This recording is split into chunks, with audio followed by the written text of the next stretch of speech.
Hello and welcome to a special show, the Pharma Challenge. I am Hiral Desai.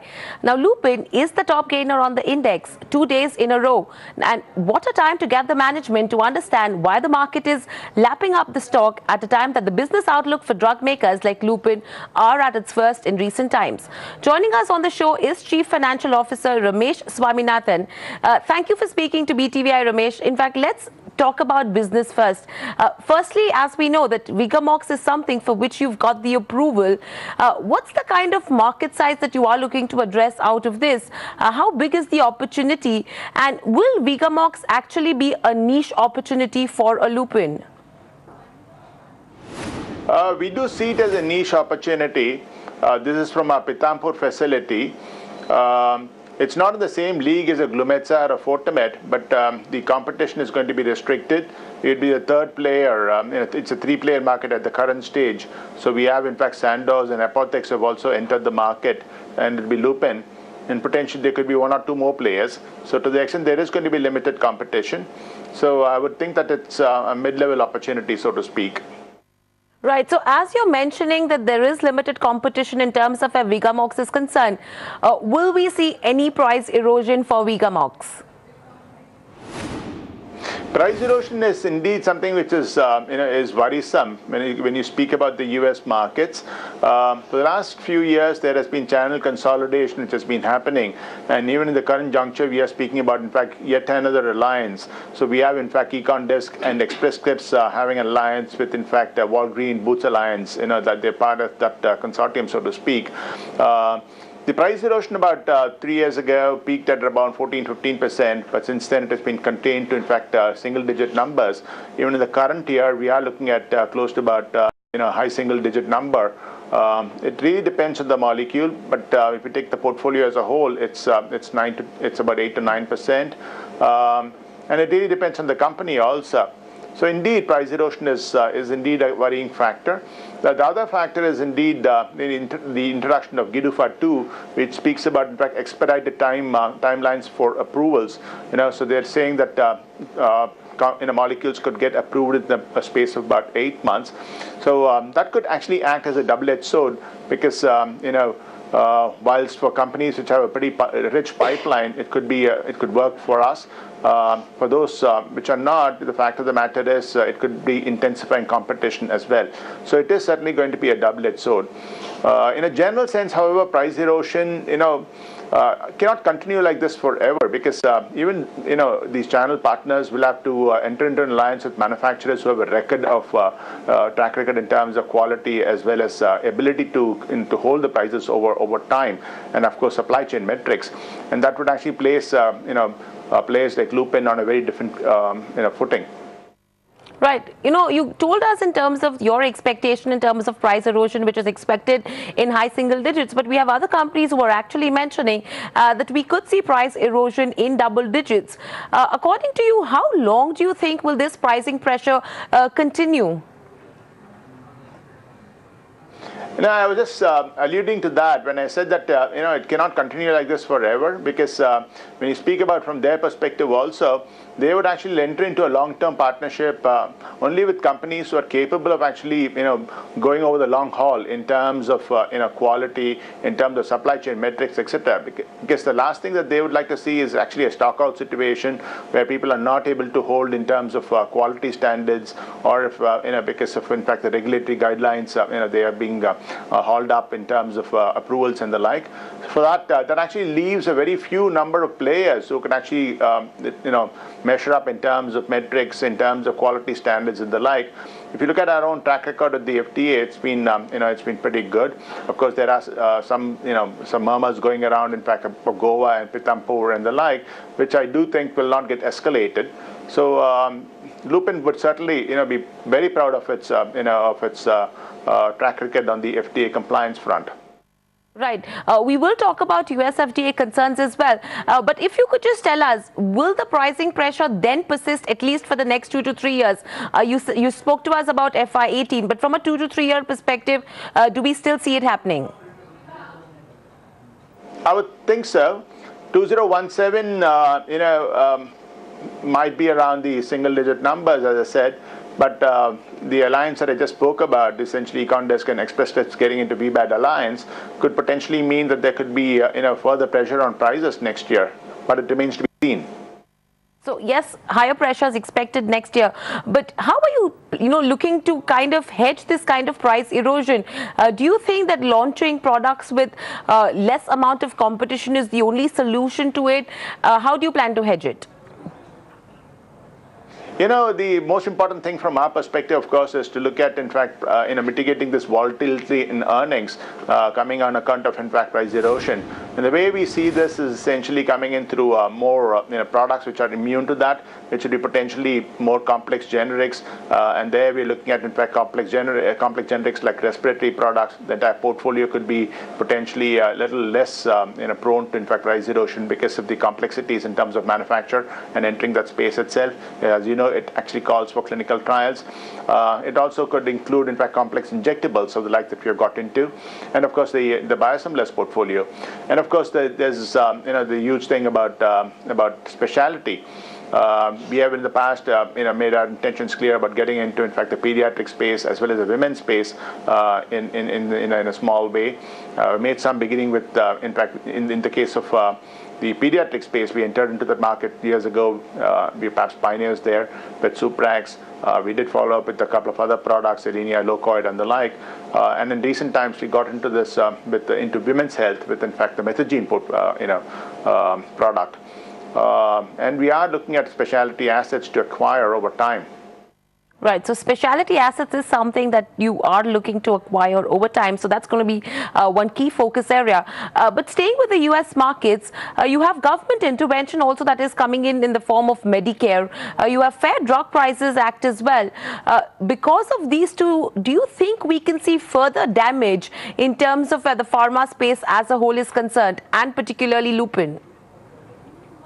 Well, there has been a lot of spotlight on pricing, on pharmaceutical pricing in the U.S., but I would imagine this is much more towards, in fact, ethical pharma companies, the originators where prices went sky high. If you look at, in fact, the last 6 to 7 years, what was $100 about 6 years ago, 7 years ago, has gone up to about $274. And if you speak about, in fact, generic pharma, prices which are $100 have gone down to $29. So when you speak about the generic industry, there has been a lot more price erosion. Price hikes have been kind of contained to, have actually been restricted to potentially, ethical pharma, more IP-driven products. And that is, in fact, the main, that's the reason why, in fact, there's so much a spotlight on that today. It doesn't really impact so much the generic industry. But having said that, there is certainly some rub-on effect, So if there is actually, reduction in prices on the brands front, there would certainly be some, come down on the generic front as well. Right. Moving from there on, that's in terms of US markets are concerned. But overall, if you go to see, till 2015, we did see that 20% plus was the kind of normal growth, that we did witness in terms of pharma players. Now, taking into consideration all the headwinds that the sector as a whole is facing, do you think 12 to 15% will become the new normal? Well, there are periods in which you might actually see some kind of muted growth, and this is one particular phase. But I do think that the long term is indeed pretty rosy. If you look at, in fact, the molecules in the space, we at least about $92 billion worth of generic products waiting to go off patent. Up to 2025, and equally there's $100 billion coming off patent in terms of biosimilars and biologics over time again. And there's again another bucket which is in fact less competed, which could include products like Copaxone, enoxaparin, and the like. So I think this space is indeed a pretty evergreen space, so to speak, because if we're dealing with, in fact, mankind and diseases relating to mankind itself. The other part of the question is indeed relating to the kind of products that you're able to bring from the specialty front, where there could be a lot of potential for for price stability. Right. With all said and done, Ramesh, do you think you will now be able to maintain your margin guidance that you've given so far, or do you think we can expect to see something lower because of the pricing pressure that we are witnessing in the US markets? as you would recognize, margins are really a function of, in fact, the quality, the kind of products that you bring to the market, and of course the operational excellence measures that you execute at the factories and other parts over time, and third, of course, the R&D spends from your end.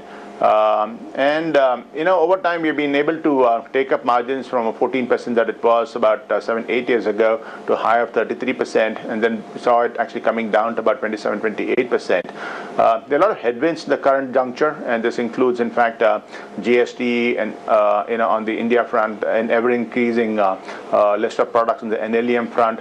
There's price pressure, of course, in America that we just spoke about. There's price pressure in Japan. And there's, of course, the appreciation of the rupee, which certainly does impact us also. So all of this actually are factors for for seeing some kind of a downtrend.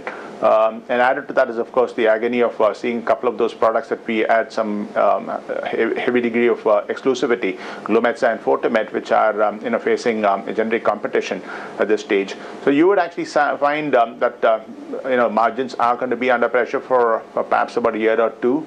But I would think that's more of a temporary phase, and perhaps 2020 when we actually get into a respiratory space in a bigger way, and of course looking at, in fact, specialty portfolio that you could bring by then, I would think that margins would certainly increase. Right, your point taken into consideration that yes, there is pricing pressure in the US as well as you're facing pricing pressure in Japan. So 2 years we can expect margin pressure. But coming back in terms of where the US FDA concerns go, you did mention at the beginning of the conversation itself that you are not expecting any escalations to happen in terms of where Indore as well as Goa are concerned. But when do we expect to see that all the issues have been sorted out and you've got a clean chit from the US FDA? We are on the job all the time, and it really is up to the FDA to review it and come out with, in fact, a clearance.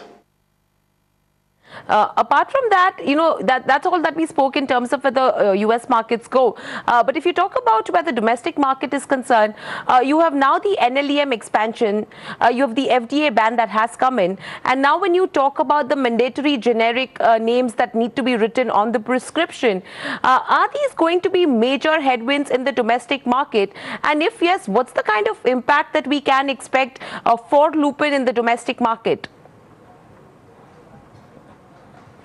The GST is, of course, a temporary thing. NLEM is something which is certainly which is detrimental to the industry, because there's so much of focus on, in fact, affordability, whilst you gloss over things like, in fact, awareness of medicine, accessibility to medicine, and availability of medicine itself. The third that you actually raised is, of course, a recent origin in terms of emphasis on prescription of generics itself. But to my mind, the environment around is not really set for that, because there are a lot of quality connotations around, in fact, prescription of generics. But unfortunately, we are glossing over that, because you're taking the power out of the educated doctors and giving it to, in fact, retailers who could actually peddle medicine, which have, for which they're given a much higher discount or an incentive, which is not necessarily a good thing for the consumers also. So I do think that I'm a little skeptic about, in fact, generic taking off in a big way in India. It will be several years before it actually impacts the industry.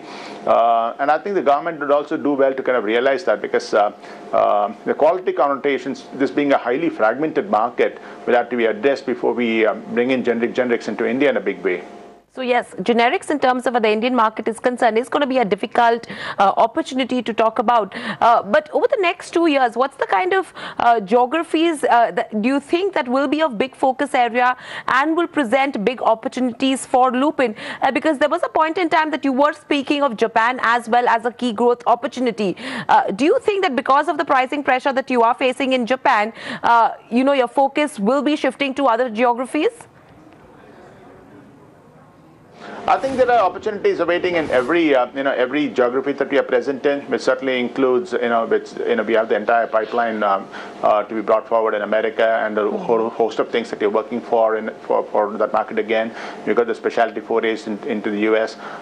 We have also got something, which is on the anvil for the EU, which is again could be an IP-driven product in the specialty, on the specialty front. India, I think, is a great market for the players for some time to come. The emerging markets that you're present in, which includes Latin America, Mexico, Brazil, the markets of South Africa, Philippines, all of these are great markets for the future. Enough to say that actually Lupin has a well-rounded presence with, in fact, at least 50% of the turnover coming from emerging markets like India, South Africa, Brazil, Mexico, and the like, and of course a huge component coming in from, in fact, the advanced markets also. So I think we are well positioned for taking forward our interests well into the next 5 years. Right. Talking about where pending ANDAs is concerned, Lupin is amongst one of the companies with highest pending approvals. How many are pending so far? We got about 120 products out there in the markets, so we have made a total number of submissions should be close to about 335, 338. So good 200 products to be launched over the next 3 to 4 years. Okay, so out of the ones that are pending approval, how many approvals are you looking at in FY18? This year we are looking at anywhere between 25 to 30 launches. And this actually includes products from the Gravis table also. So apart from the 25-30, including that, how many are going to be complex products that you will be launching in FY18? Complex would be about at least, I would rather say, products which have some semblance of, low degree competition would be about 3 or 4 products at this stage. 2018 would actually be a lackluster year for us. It's only next year that we do expect things to pick up a bit before it reaches a different level in 2020. Right. So that you've spoken to us about your pipeline in terms of where launches is concerned in FY18, let's talk a little bit of product and drug specific news. Firstly, if you could just talk to us in terms of where Minastrine 24 is concerned. What's the, we have the exclusivity that will expire in Jan or May 2018. What's the kind of sales that you are anticipating from Minastrine? They've got a good share there. If you look at, in fact, our entire range of products, we are the number one player in a market share in at least about 25, 26 products, and we are amongst the top 3 in about 83 products of the 120 that we have in the US market. So our ability to get market share is indeed intact, and that's our track record. In the case of Minastrine, there's a fair degree of exclusivity, and we are doing about $30-35 million out there. Okay. Apart from this, which are going to be the next blockbuster products, something which may have the opportunity like a Fortimet or a Glumetza?